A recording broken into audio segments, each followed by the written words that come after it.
আমার প্রিয় ছাত্ররা, আজ আমি তোমাদের পড়াবো প্রতীপ ঘূর্ণবাত সম্পর্কে।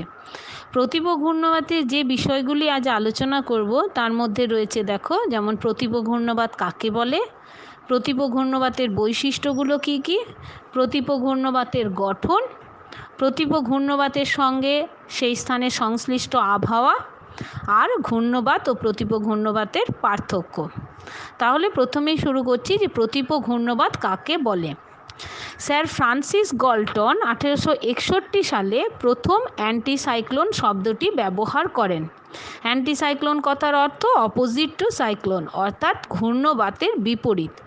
নাতিশীতোষ্ণ ও হিমমণ্ডলে কোথাও যদি হঠাৎ করে উচ্চচাপ কেন্দ্রের সৃষ্টি হয়, তাহলে সেই উচ্চচাপ কেন্দ্রকে ঘিরে বাইরের দিকে যদি নিম্নচাপ কেন্দ্র থাকে, তাহলে সেই উচ্চচাপ কেন্দ্র থেকে বাইরের দিকে অর্থাৎ কেন্দ্র বহির্মুখী অধোগামী ধীর গতিসম্পন্ন শীতল ও শুষ্ক বায়ু প্রবাহিত হয়।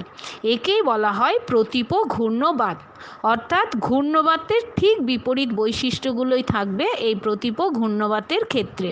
কাকে বলে বললে কি বলবে না, নাতিশীতোষ্ণমণ্ডল ও হিমমণ্ডলে উচ্চচাপ কেন্দ্রকে ঘিরে কেন্দ্র বহির্মুখী ও অধোগামী ধীর গতিসম্পন্ন শীতল শুষ্ক বায়ু প্রবাহকে প্রতীপ ঘূর্ণবাত বলে।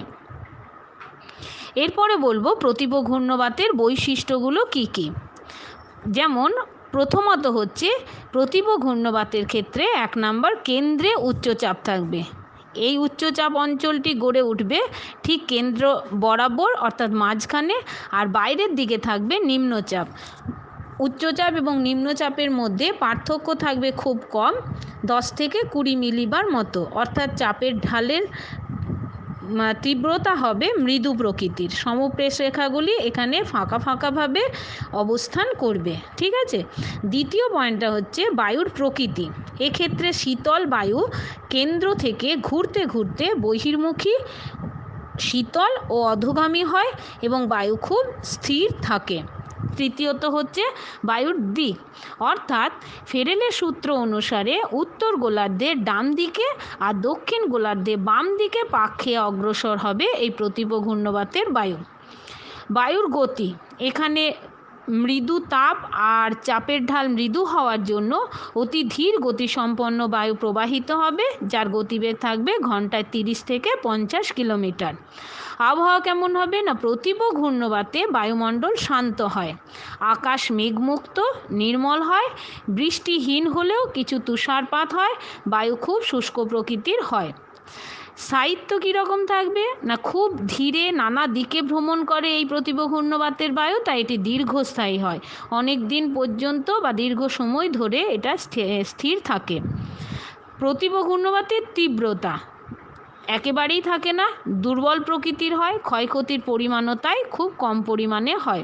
এবার হচ্ছে আয়তন। প্রতীপ ঘূর্ণবাত বৃহদাকার হয়, ব্যাস 3000 থেকে 9000 কিলোমিটার পর্যন্ত হতে পারে।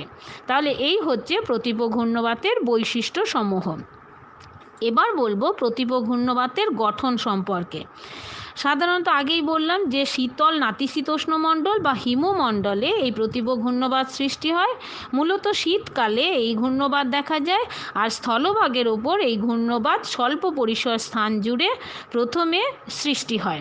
কিভাবে না, হিমশীতল অঞ্চলে মেরুবায়ু প্রবাহিত হয়, আর মেরুবায়ু হচ্ছে শীতল প্রকৃতির বায়ু, তাই নাতিশীতোষ্ণ হিমমণ্ডলে, শীতল নাতিশীতোষ্ণ মণ্ডলে বা হিমমণ্ডলে শীতকালে স্থলভাগের স্বল্প পরিসর স্থানে শীতল মেরুবায়ুর আগমন বা ঊর্ধ্বাকাশের শীতল শুষ্ক বায়ুর নিমজ্জনের কারণে বায়ুস্তরে একটি শক্তিশালী উচ্চচাপ কেন্দ্রের সৃষ্টি হয়, এবং তার ফলে কেন্দ্র আর বহির্ভাগের বায়ুর মধ্যে বায়ুর চাপের ঢাল হয়ে যায় মৃদু প্রকৃতির।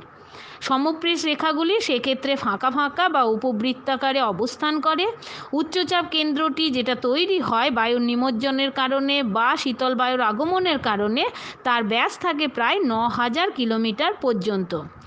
এই অবস্থায় বায়ুচাপের সমতা রক্ষা করার জন্য অর্থাৎ পার্শ্ববর্তী অঞ্চলে নিম্নচাপ আর ওই স্থান বিশেষে সৃষ্ট উচ্চচাপের মধ্যে যে পার্থক্যের সৃষ্টি হয় সেই পার্থক্যে সমতা আনার জন্য উচ্চচাপের শীতল শুষ্ক ভারী বায়ু চারপাশের নিম্নচাপ অঞ্চলের দিকে ধীরে ধীরে কোরিওলিস বলের জন্য উত্তর গোলার্ধের ডান দিকে বা ডানাবর্তে এবং দক্ষিণ গোলার্ধে বামাবর্তে কুণ্ডলীর মতো পাক খেয়ে খেয়ে বহির্মুখী হয় ও নিম্নগামী হয়।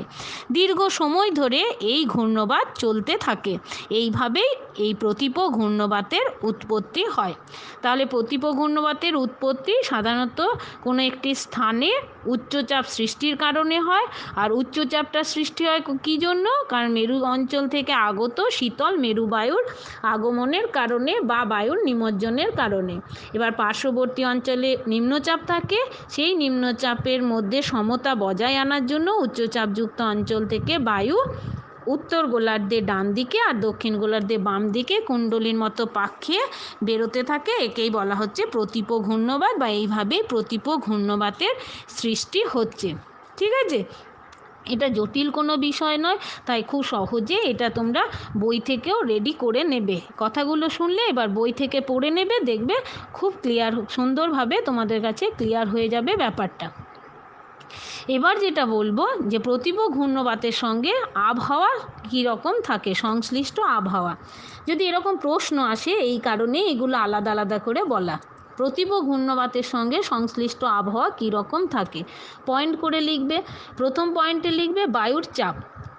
প্রতিপ ঘূর্ণবাতে তুষারাবৃত ভূভাগের তীব্র শৈত্য, মেরুবায়ুর আগমন, নিরক্ষীয় বা মেরুবৃত্ত প্রদেশীয় অঞ্চলের ঊর্ধ্বাকাশের শীতল বায়ুর নিমজ্জন, বিভিন্ন কারণে যে উচ্চচাপের সৃষ্টি হয় কি তার ফলে, এবং বাইরের দিকে বায়ু নিম্নচাপ থাকে যার ব্যবধান হচ্ছে বায়ুচাপের ঢাল হচ্ছে খুব মৃদু প্রকৃতির 10 থেকে 20 মিলিবার।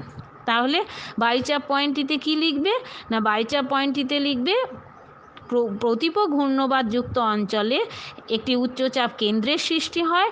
উচ্চচাপ কেন্দ্রের সৃষ্টি হওয়ার কারণ মেরুবায়ুর আগমন, ভূভাগের তীব্র শীতলতা অথবা ক্রান্তীয় বা নিরক্ষীয় অঞ্চল থেকে আগত মেরুবায়ু নিমজ্জন। ঠিক আছে, এই কারণে উচ্চচাপ সৃষ্টি হয়, যার ফলে পার্শ্ববর্তী অঞ্চলের সঙ্গে কেন্দ্রের বায়ুচাপের ঢাল হয়ে যায় মৃদু 10 থেকে 20 মিলিবার পর্যন্ত। এবার উষ্ণতা বললাম এটা শীতল অঞ্চলের সৃষ্টি হয়, তাহলে কীরকম উষ্ণতা থাকবে বুঝতেই পারছো যে শীতল প্রতিপ ঘূর্ণবাতে হিমমণ্ডলের শীতল মেরুপুঞ্জের যেহেতু আগমন ঘটে, সেই কারণে ওই অঞ্চলের তাপমাত্রা সবসময়ই থাকবে শীতল প্রকৃতির, এবং শীতলতা এতটাই যে শীতকালে বায়ুর উষ্ণতা হিমাঙ্কের বহু নিচেও নেমে যেতে পারে।